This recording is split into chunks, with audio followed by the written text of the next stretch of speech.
Dear students, आज हम investigation वाले चैप्टर के अंदर ऑब्जेक्ट्स ऑफ इन्वेस्टिगेशन वाले टॉपिक के अंदर investigation for reporting in the prospectus प्रविवरण में दी जाने वाली रिपोर्ट के लिए अनुसंधान वाले टॉपिक को डिस्कस करेंगे।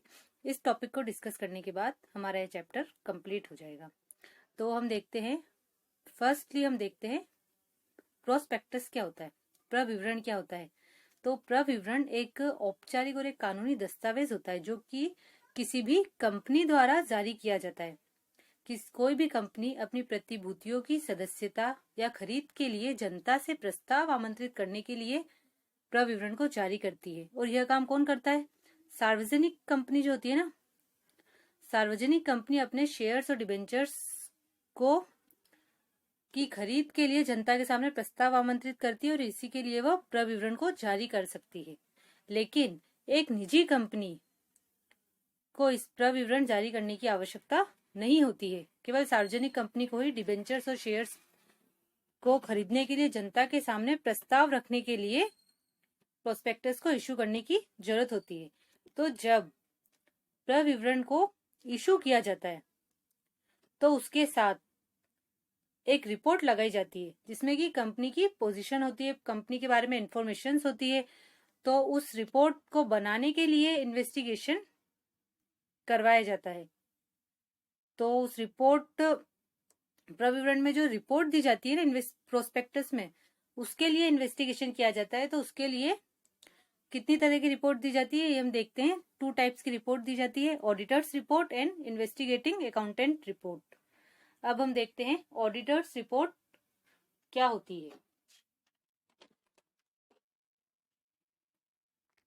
देखो, फर्स्ट हम देखते हैं investigation for reporting in the prospectus, auditors report. अब ऑडिटर्स रिपोर्ट जो होती है, यदि किसी विद्यमान कंपनी द्वारा कोई प्रविवरण निर्गमित किया जाता है, कोई प्रोस्पेक्टस इशू किया जाता है, तो उस कंपनी के अंकेशक द्वारा निम्न मामलों के संबंध में एक रिपोर्ट प्रविवरण के साथ लगाई जाती है। अब किन किन मामलों की हम बात कर रहे हैं उसमें फर्स्ट हम देखते हैं, जैसे कि ए पॉइंट है, प्रविवरण के निर्गमन के तुरंत पहले समाप्त हुए 5 वित्तीय वर्षों में से प्रत्येक के लाभ एवं हानियां।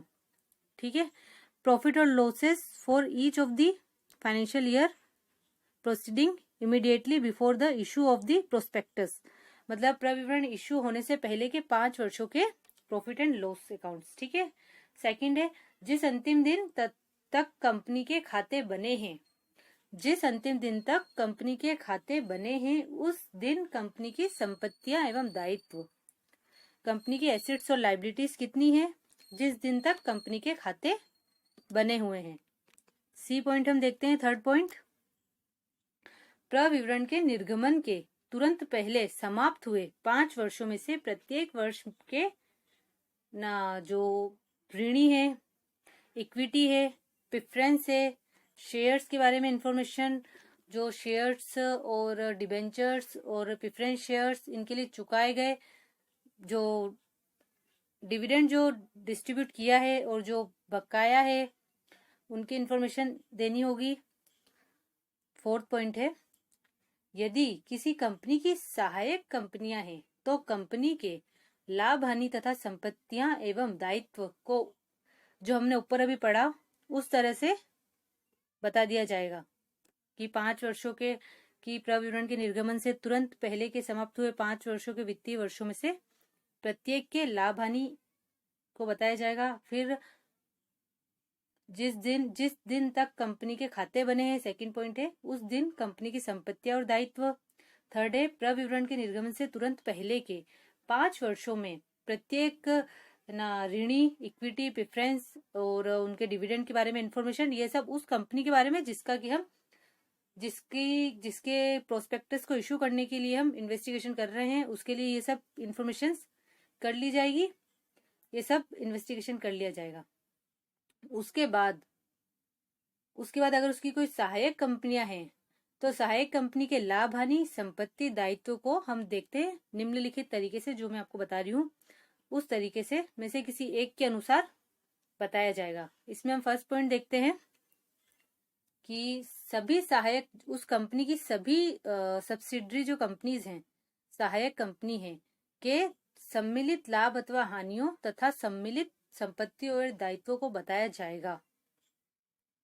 ठीक है, जहां तक उनका संबंध कंपनी के सदस्यों से है, मतलब जो कंपनी की जो सब्सिडरी जो कंपनीज है ना, उन सबके profit and loss account, last 5 years के profit and loss account and संपत्ति और दायित्वों को सब सारी कंपनीज के ऐड करके दिखाया जाएगा।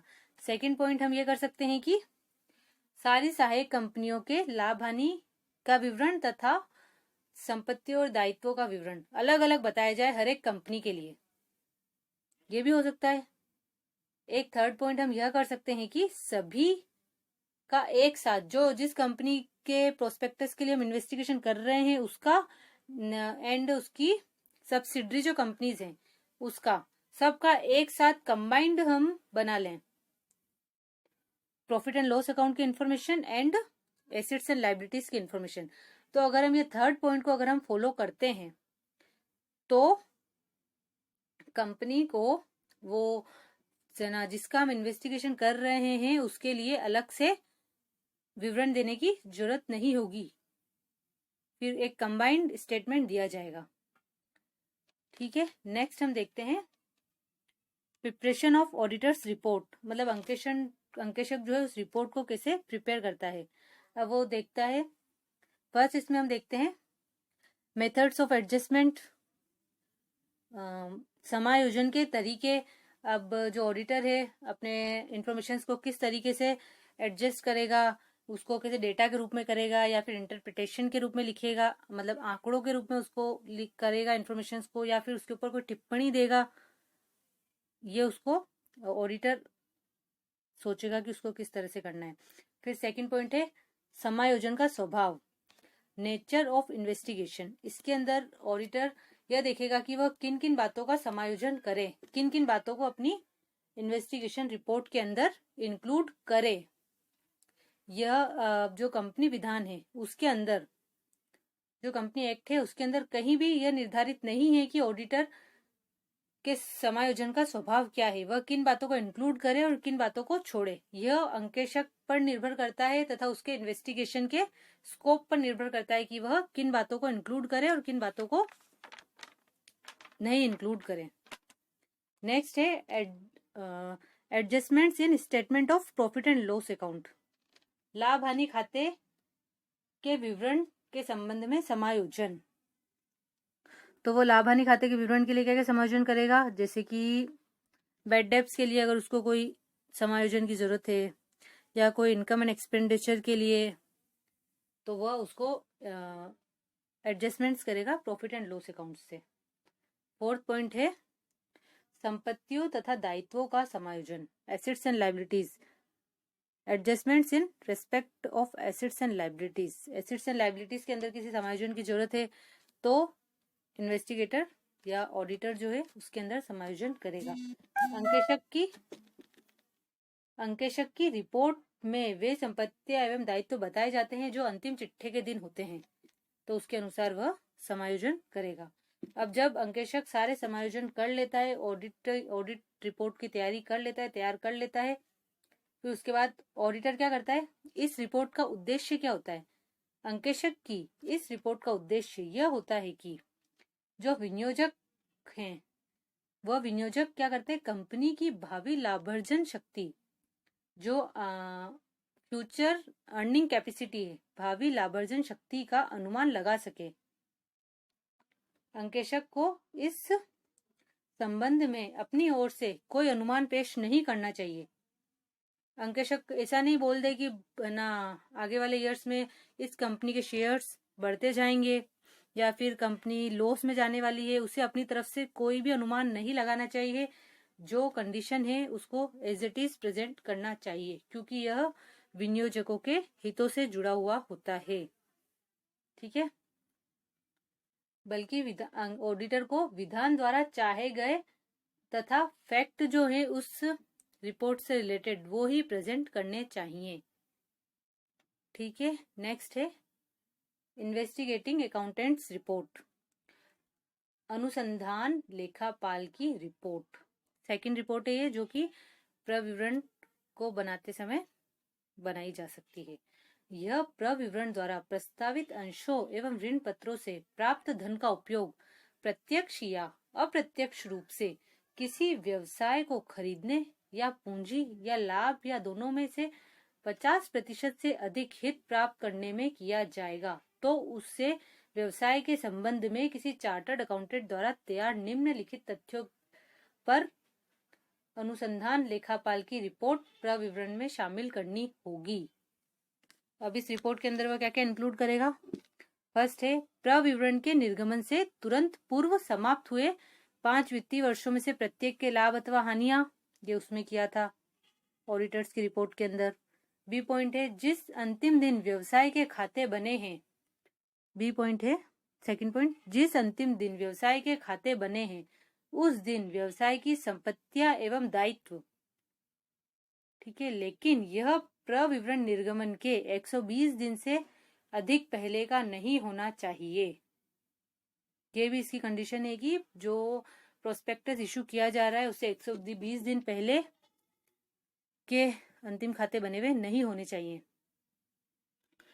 अब हम देखते हैं, यदि प्रविवरण द्वारा प्रस्तावित अंशों एवं ऋण पत्रों से प्राप्त धन का उपयोग किसी अन्य कंपनी के अंश खरीदने में किया जाएगा जिससे वह अन्य कंपनी उस कंपनी की सहायक कंपनी बन जाएगी, तो उस अन्य कंपनी की लाभ हानि तथा संपत्तियों एवं दायित्वों के संबंध में भी उपयुक्त जैसे ही रिपोर्ट अकाउंटेंट द्वारा प्रविवरण में शामिल करने के लिए दी जाएगी। यदि उस अन्य कंपनी की भी कोई और सहायक कंपनियां हैं तो इसी रिपोर्ट उन सहायक कंपनियों के संबंध में भी दी जाएगी। ये सब काम करना होगा अगर प्रोस्पेक्टस को इशू किया जा रहा है और उसके अंदर अगर रिपोर्ट इन्वेस्टिगेटिंग अकाउंटेंट्स रिपोर्ट दी जा रही है। इस रिपोर्ट का उद्देश्य भी क्या होता है? इस रिपोर्ट का उद्देश्य भी यही है कि विनियोजकों को कंपनी की भावी लाभार्जन शक्ति का अनुमान हो सके, जिसके आधार पर वह विनियोजन कर सकें, पैसा इन्वेस्ट कर सकें। यहाँ जो अंकेशक है उसको यहाँ भी केवल तथ्य ही प्रकट करने चाहिए, अपनी तरफ से अपने विचारों को प्रकट नहीं करना चाहिए। ठीक है, अब नेक्स्ट है, थैंक यू।